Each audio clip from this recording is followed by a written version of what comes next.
Oggi video un po' particolare, sempre di fanfiction parleremo, ma di un genere un po' osteggiato persino dai fan. C'è stata infatti un po' di discussione all'interno di Fanart sul fatto di fare o meno questo video, però devo dire che siccome riguarda un fenomeno che comunque è molto diffuso online, soprattutto se siete fan di Supernatural, e riguarda un fenomeno che si è diffuso in Italia in questi giorni per una serie di motivi che adesso vi spiegherò in maniera quasi sorprendente, abbiamo deciso che forse era il caso davvero di parlarne e porci anche un po' come neutrali nei confronti di questa cosa. Perciò non vogliamo né criticarlo né elogiarlo all'infinito, ma semplicemente presentarvi la questione.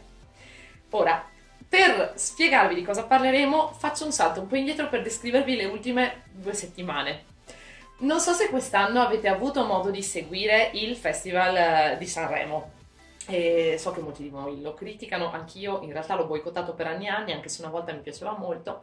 Quest'anno mi è capitato di accendere, più che altro per la presenza di Pierfrancesco Favino, che la nostra Cristina adora alla follia, e anche noi, anch'io a dir la verità, mi è capitato di accendere, e accendendo la televisione mi sono fatalità trovata davanti alla canzone che alla fine del festival ha vinto. Questa canzone si chiama Non mi avete fatto niente, è cantato da Fabrizio Moro e da Ermal Meta, due cantanti che io conoscevo dagli anni precedenti di festival, ma a cui sinceramente personalmente non avevo mai prestato molta attenzione.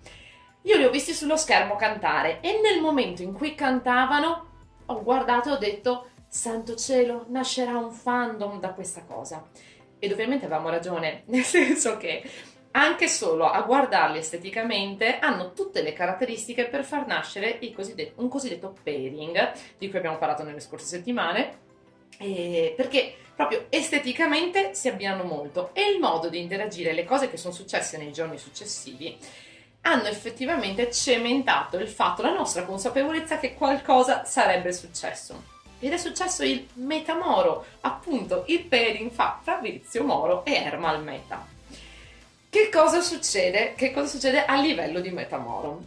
La tag inizia a diffondersi su Twitter, i fan iniziano a parlarne.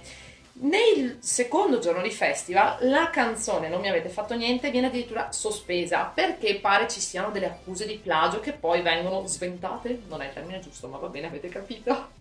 E la cosa crea ovviamente anche ansia negli interpreti, fanno questa conferenza stampa molto appassionata in cui difendono la loro canzone, difendono le loro scelte ed effettivamente vengono riammessi al festival. Nel momento in cui si trovano nella terza serata a ricantare la loro canzone si percepisce un chiaro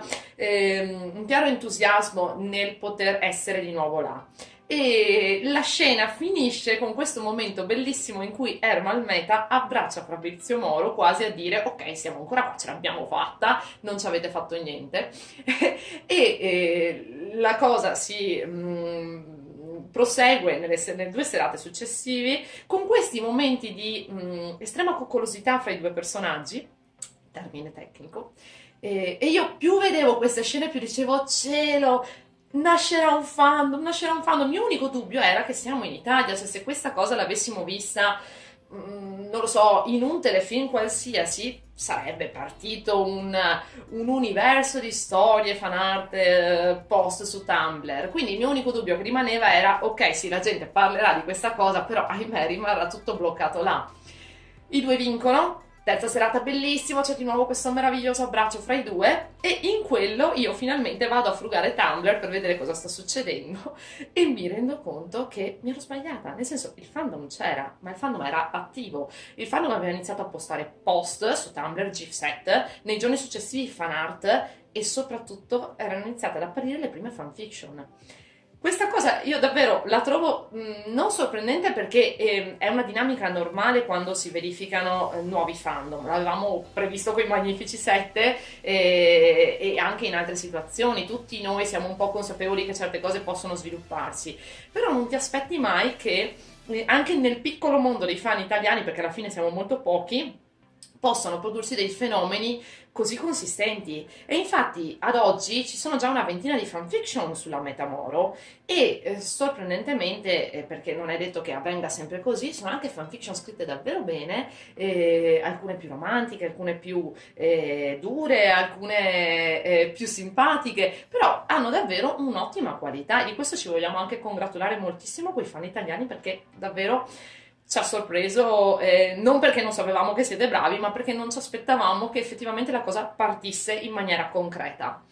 Quindi yeah agli artisti fra di voi. E oltre a quello che vi ho detto fin qua, cosa è successo poi negli ultimi giorni? È successo che Ermal Meta ha scoperto che esisteva questo fenomeno e l'ha simpaticamente scherzato sul suo Twitter, ma in maniera molto leggera. Però in realtà questa cosa ha suscitato delle polemiche molto consistenti, perché da una parte i fan hanno detto ok, questa cosa è molto imbarazzante, soprattutto per noi che creiamo del materiale, e questo effettivamente lo capisco, perché può mettere a disagio essere quasi pubblicizzati in maniera così ampia. Ma anche e soprattutto, secondo me, la reazione è nata perché si sapeva che qualcosa sarebbe dopo successo a livello di non fan.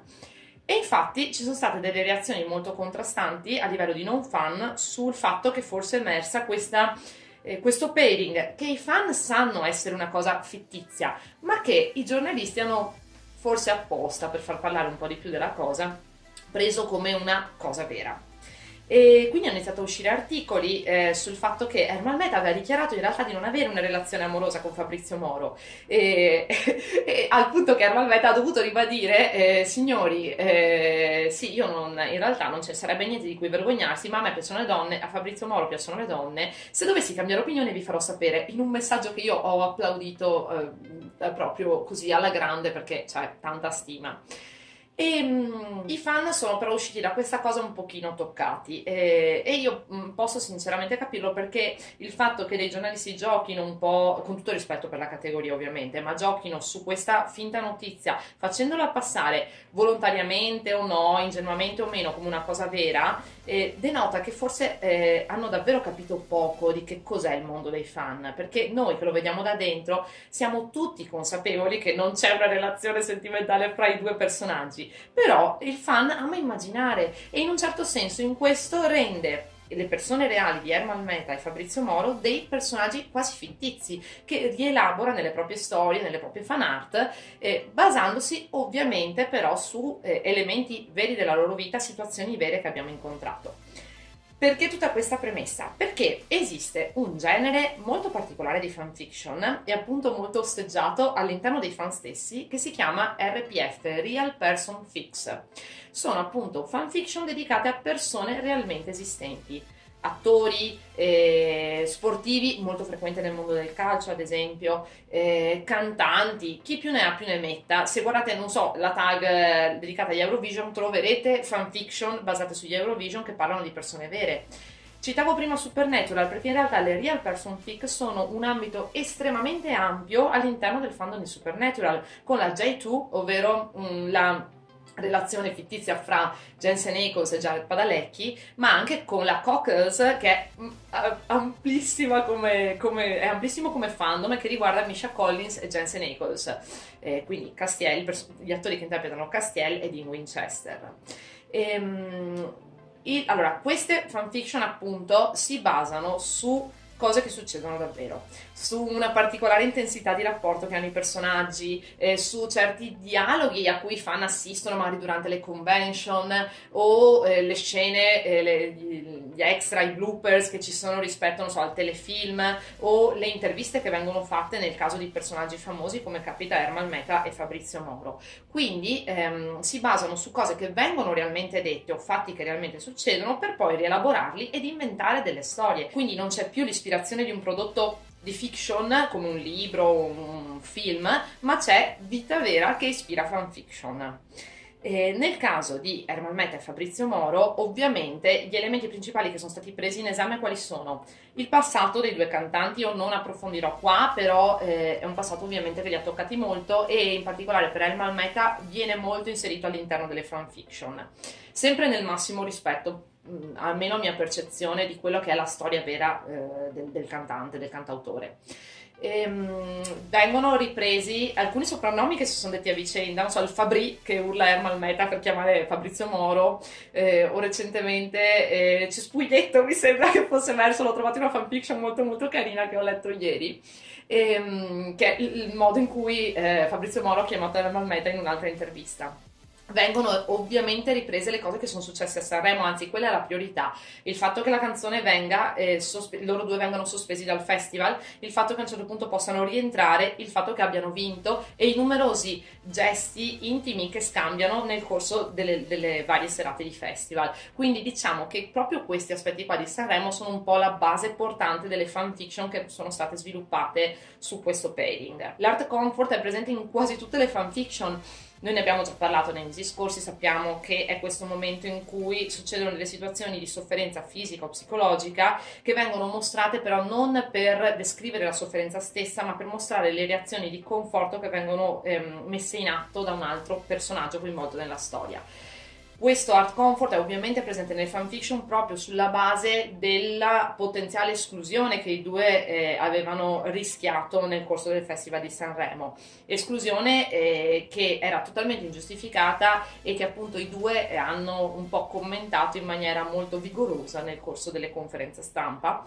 E che è stata ripresa nelle fanfiction proprio per descrivere certi momenti di crisi e di sofferenza dei personaggi e anche come questi vengono risolti proprio nel rapporto fra i due. Quindi l'art comfort è molto presente, e sono molto presenti ovviamente dialoghi anche quasi veri, sono molto presenti parti di canzoni. Ovviamente parlando di due cantautori abbiamo frasi delle loro canzoni all'interno delle fanfiction, in un fenomeno che è obiettivamente molto molto interessante, anche perché